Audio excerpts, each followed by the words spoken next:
نہ صرف اس پر واجب ہے بلکہ اس پر اس کی نابالغ اولاد کی طرف سے، اس کی بیوی کی طرف سے بھی صدقہ فطر دینا لازم ہے۔ یہ صدقہ فطر دینا جہاں لازم ہے، وہاں ایک اور چیز بھی ہے کہ جو صدقہ فطر کا مستحق ہے اسے تلاش کرنا بھی ہمارے اوپر فرض ہے۔ یہ نہیں کہ ہم صدقہ فطر تو دے رہے ہیں لیکن ہم نے بغیر تحقیق کیے اور ایسے عام مانگنے والوں کو یا بغیر تحقیق کیے کسی ایسے آدمی کو صدقہ دے دیا یہ صدقہ فطر جو مستحق نہیں تھا، تو یہ صدقہ فطر ادا نہیں ہوگا۔ تو ایک تو ہمیں یہ کام کرنا ہے کہ ہمیں صدقہ فطر کے جو مستحق ہیں یہ ان کو تلاش کر کے ان تک صدقہ فطر کو پہنچانا ہمارے اوپر لازم ہے۔ اور دوسری چیز جس بات کا ہمیں بہت زیادہ دھیان رکھنا ہے ناظرین، وہ ہے کہ جس کو آپ صدقہ فطر دے رہے ہیں اس کی عزت نفس کا بھی خیال رکھنا ضروری ہے۔ آج کل ایک وبا کی صورت اختیار کر گئی کہ ہم کوئی اچھا کام کرتے ہیں، کوئی نیک کام کرتے ہیں تو اس کی تشہیر کرتے ہیں۔ سم ٹائم تشہیر ضروری بھی ہوتی ہے، لیکن اس تشہیر میں اگر کسی مستحق کی عزت نفس مجروح ہو رہی ہو اور اس کی تضحیق ہو رہی ہو اور اس کے لیے وہ عمل رسوائی کا باعث بن رہا ہو،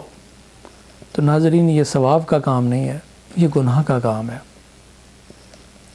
ہمیں چاہیے کہ جس کو صدقہ فطر دینا ہے، اب ہمارے اوپر لازم ہے، ہم نے دینا ہے،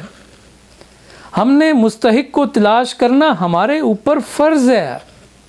کیونکہ جب تک ہم صحیح مستحق تلاش نہیں کریں گے تو جو ہمارے اوپر ایک فرض لازم ہوا تھا ہم اس کو ادا نہیں کر سکیں گے۔ تو یہ تو ہماری ذمہ داری ہے کہ تلاش کرنا،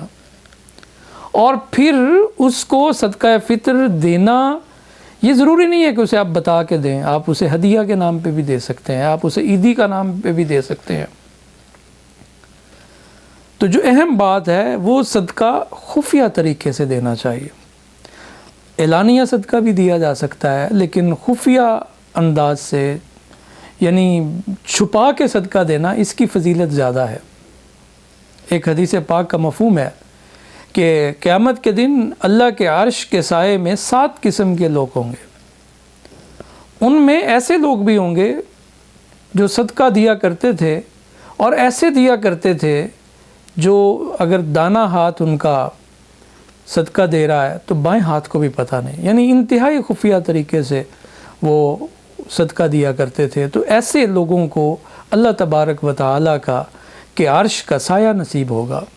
اور جب اللہ کے عرش کے سائے کے علاوہ کوئی سایہ نہ ہوگا۔ ایک اور حدیث میں ہے جس کا مفہوم یہ ہے کہ صدقہ، خفیہ صدقہ، سری صدقہ جو اعلانیہ نہ ہو، جس میں تشہیر نہ ہو، آپ خاموشی سے جا کے آپ ضرورت مند کی ضرورت کو پورا کر دیتے ہیں، تو یہ اللہ کے غضب کو ٹھنڈا کرنے کا سبب بنتا ہے۔ تو ناظرین، ہمیں جن کو صدقہ دینا ہے، جن کی ضرورتوں کا خیال رکھنا ہے، ہم ان پر احسان نہیں کر رہے، ہم اپنا فرض ادا کر رہے ہیں۔ اللہ نے جو ہمیں مال دیا ہے، یہ جو دولت ہمیں دی ہے، جو ہمیں صاحب ثروت بنایا ہے، یہ اس میں ہمارا کوئی کمال نہیں ہے۔ اللہ نے اگر کسی کو غریب رکھا ہے تو اس میں اس کا کوئی جرم نہیں ہے، یہ اللہ کی تقسیم ہے، اس کی حکمتیں اللہ کو پتہ ہے۔ تو اللہ نے ہمارے مال میں محتاجوں کا، فقیروں کا، مساکین کا، ضرورت مندوں کا، فقر و فاقہ جن کے گھروں میں ہے ان کا ہمارے مال پر حق رکھا ہے، جو ہم نے دینا ہے، جو ہمارے اوپر فرض ہے۔ تو زکوٰۃ ہو یا صدقہ فطر ہو یا ویسے آپ صدقہ کرنے جا رہے ہوں، کسی کی ضرورت آپ پوری کر رہے ہیں، تو اس بات کا خاص خیال رکھیں کہ جس کی ضرورت پوری کر رہے ہیں، آپ جس کی دلجوئی کے لیے کر رہے ہیں، آپ اللہ کی رضا کے لیے جو کر رہے ہیں، تو کہیں آپ اس کی رسوائی کا باعث تو نہیں بن رہے، کہیں آپ اس کو کچھ دیتے ہوئے تصویر بنا کے انسٹاگرام پر، سوشل میڈیا پر، فیس بک پر، ٹویٹر پر لگا رہے ہوں کہ دیکھیں جی ہم تو عیدی بانٹ رہے ہیں، ہم زکوٰۃ بانٹ رہے ہیں، ہم لوگوں کی مالی مدد کر رہے ہیں، تو بے شک آپ کی نیت اس سے ہو سکتا ہے کہ یہ ہو کہ لوگوں کو ترغیب ہو جائے، لیکن جس کی تصویر آپ سوشل میڈیا پر ڈال رہے ہیں تو اس کے دل پر کیا بیت رہی ہوگی۔ آپ اس میں ایک پیمانہ بنائیے، وہ پیمانہ یہ ہے، وہ بھی اللہ کے رسول صلی اللہ علیہ وسلم کی حدیث ہے کہ احب للناس ما تحب لنفسک، جو آپ اپنے لیے پسند کرتے ہیں وہ دوسروں کے لیے وہی پسند کیجیے۔ آپ تصور میں لائیے، خدا نہ خواستہ، اللہ نہ کرے، میرے منہ میں خاک کہ آپ محتاج ہو گئے، آپ اس جگہ ہو گئے جہاں آج آپ صدقہ کسی کو دے رہے ہیں،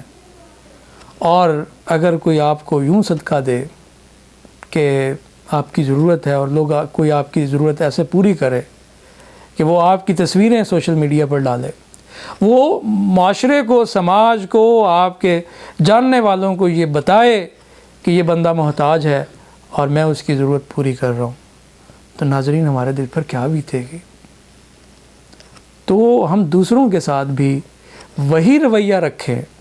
جو ہم اپنی ذات کے لیے پسند کرتے ہیں۔ تو ویسے بھی کوئی بھی معاملہ ہو، اس حدیث پاک کو ایک آپ پیمانہ بنا لیں، احب للناس ما تحب لنفسک، آپ دوسروں کے لیے وہی پسند کریں جو آپ اپنی ذات کے لیے پسند کرتے ہیں۔ تو اللہ تبارک و تعالیٰ سے دعا ہے کہ اللہ تبارک و تعالیٰ نے ہمیں جو اس رمضان میں نیکیوں کی توفیق بخشی، روزہ رکھنے کی توفیق بخشی، یہ اللہ کی توفیق کے بغیر ممکن نہیں ہے۔ کچھ سخاوت کر دی، صدقہ و خیرات کر دیا، تلاوت کر دی، تو ہم نے جو بھی عمل کیا، اللہ تبارک و تعالی ہمارے اس عمل کو قبول فرمائے، اور ان اعمال کرنے میں جو کوتاہیاں ہم سے سرزد ہوئیں، جیسے وہ عمل کرنے کا جسے کہتے ہیں کہ حق تھا ویسا نہیں کر سکے، تو اللہ سے دعا ہے کہ ہماری ان خامیوں اور کوتاہیوں سے درگزر کرتے ہوئے اپنی بارگاہ میں اسے قبولیت کا شرف بخشے۔ سبحانک اللہم و بحمدک اشہد ان لا الہ الا انت استغفرک و اتوب الیک۔